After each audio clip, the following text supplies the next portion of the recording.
Everybody, this is Stephanie. We're going to be jumping into a new square. Right here I give you the example, and the first color you use will be known as the border that's around the perimeter, the body portion.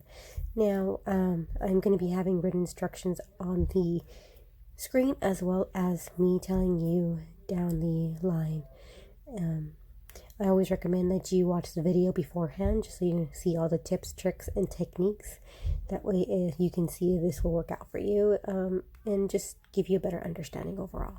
We're going to do a E-wrap cast on. Now you can tell I still have some work on the loom. That is a previous square. If you choose to cast off, then you would just do a double E-wrap cast on, which is where you would do your E-wrap twice on the same peg and knit over. This is going to be considered row 1 for our pattern. We are going to be doing the garter stitch for our border right now, which consists of between row 1 to row 10. You do the garter stitch, which is knit a row and purl row. Yes, you will be purling the entire row. Here I share how I tie in my color change. So I get the tails of both those colors and I double knot it, and then I'm going to weave those tails, sew them in later on. And the reason why I had 2 tails, that was from the previous square and my new square. So this is how I do my color change. If you have a different method, feel free to do so. Here I'm showing you this is the project we're going to be doing. Of course, I'm going to do the opposite. So my border color is going to have that light pink, and my center body portion is going to be a dark. Here I show you the back. This is how it looks, in case you're wondering. This would determine if you are okay with the project. And if you see here, if you hold your tension too tight and you notice that you'll have some of the E-wraps really small there. This was my rough draft, so this is what I figured out, and I'm giving you this tip. So keep your tension pretty consistent throughout the entire process. I also mentioned you're going to need a second strand for the border of the same color of your border. So as you start this and you do your first cast on of row 1, that is the border color, and you will need a second strand later on in the process. We're going to finish the entire row of purling row 2 all the way across. This is where you're going to pause the video and you're going to finish rows 3 through 10. You're going to purl the even rows and E-wrap on the odd rows. Okay, we're back. This is row 11. You're going to E-wrap the first 4 colored pegs with the border color. Then this is where we're going to do our first color change. And you're going to put that in the center body portion. You see how I get the color coded border yarn? I put that over the new working yarn, and then I'm grabbing that work and I'm going to start doing my E-wraps. The way I do that, I lock in that color, and it helps so that there's not too big of a gaps, and it helps bring the colors up the row.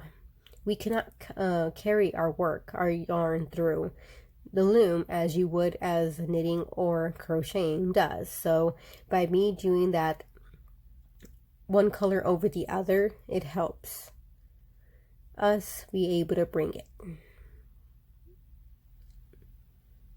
Here it goes. I'm going to show you that again. And all this is where we add in that second strand of the border. I'm letting you know there was no way we can carry it through the pegs. So this is what I found that I need to do, that I could do.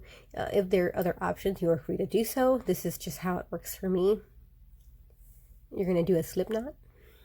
Make sure you have a little bit of a tail so that way you can tie and sew in your ends. Then we just do that slip knot on the color-coded pegs that are going to be our border. Now I do have it on that 3rd one. It is supposed to be, yes, on the 4th one. Then we're going to put the darker color over the one we're going to be using, the lighter color, and then we E-wrap. So that way when we bring it back, it does this twist and it locks it in place. And throughout this the process, twisting these colors together, you will get some tangles. So after so many rows, you will need to untwist them a bit. Okay, we're going to just purl the color coded pegs with this color border yarn. You're gonna, and I just repeat this and I tell you to do this with every row until row 34. So this is the new pattern. It's the same pattern, is just having to work the color change and how to put them together so that way there's no gaps. It will be a bit of a smoother color change, I guess that's what I'm trying to say. So here we are on our purl row, and this is when we purl the color-coded pegs and we E-wrap the body portion, and this gives us the E-wrap in the center portion of our square. As you notice, some of my yarn is already starting to tangle as it twists per each row. So, and here it goes. I'm explaining on the screen, like for every video, the process. In case you get confused, you are more than welcome to pause it, write down the instructions, or see it again. Here we are going back to our purls. We do purl the color-coded pegs, and we switch the yarn each and every time. So that way our border remains one color and our body portion is the other color.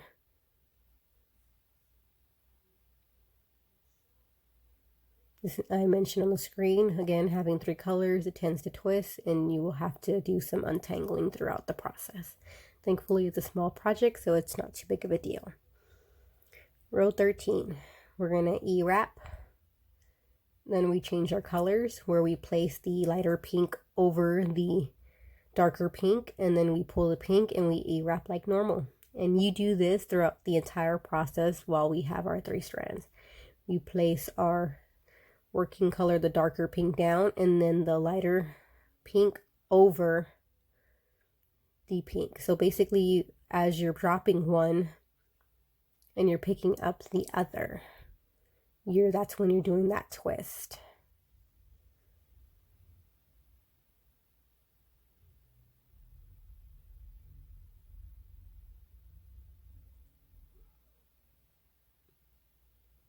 Here we are, we're doing our purls just on the color-coded pegs. And this will be row 14. And then we pay attention to our colors before we bring that up to do the E-wraps. We put that pink color down, which is going to be over that dark pink, and then we do our E-wrap. See how it locks it in place? That way when you're coming back around and you pull it back, it locked in between the yarn, and you want that. It kind of does both. It gets locked in place and it helps fill up the little bit of space that would have been there with the color change. It also brings up your yarn. Right? It's kind of like bringing it up to within the next, with that row. I hope that makes sense.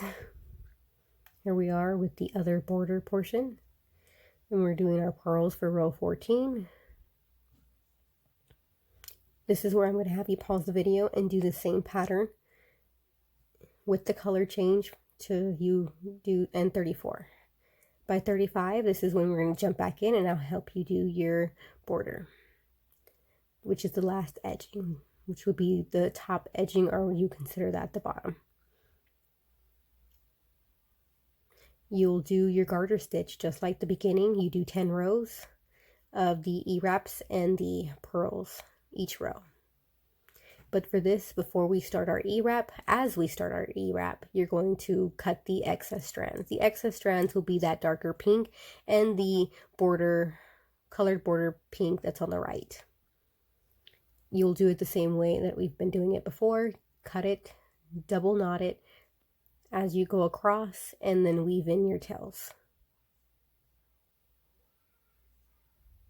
I recommend that you E-wrap, and as you E-wrap, you knit off, so that way it's true. The tension won't be as slack if you do your double knot beforehand. You rather do it after. And I will demonstrate that right now.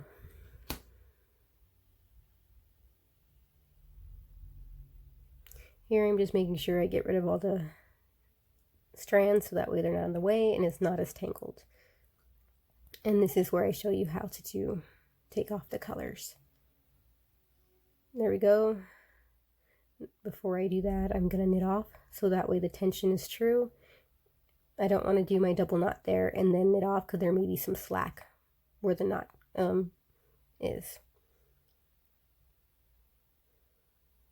If you have a different technique or method, you are free to do so. This is just what works for me. You could even do the tail of that. I just chose not to, just because they're different colors and I didn't want that to show. I don't like the thickness of it, so I rather just weave them in after. Here we're going to do the same thing, but before I knot that, I'm going to knit them off so the tension is more consistent. After this, you'll be doing a purl row for row 36, and yes, you will purl the entire row. And from 36 to 44, you'll keep that same pattern, which was 35 to 44, which is knitting a row and purling the entire row. And that'll be your garter stitch. That'll complete this square. I feel like this was a simple square, just with two different color changes that it makes a big difference. Here I describe on the screen just the instructions that I just gave you.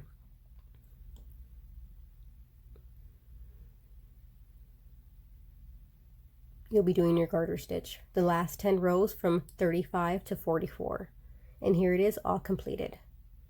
You can leave it on the loom. I do offer a video at the end of a cast off, should you rather have your squares to be sewed at the end altogether.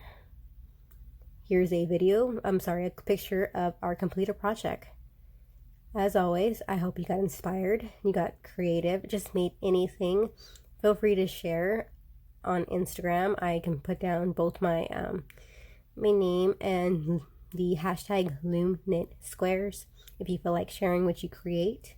And yeah, until next time, I will show you a video tomorrow probably of an update of my first column. I'm on to my second column. And yeah, until next time, thanks for watching. Bye.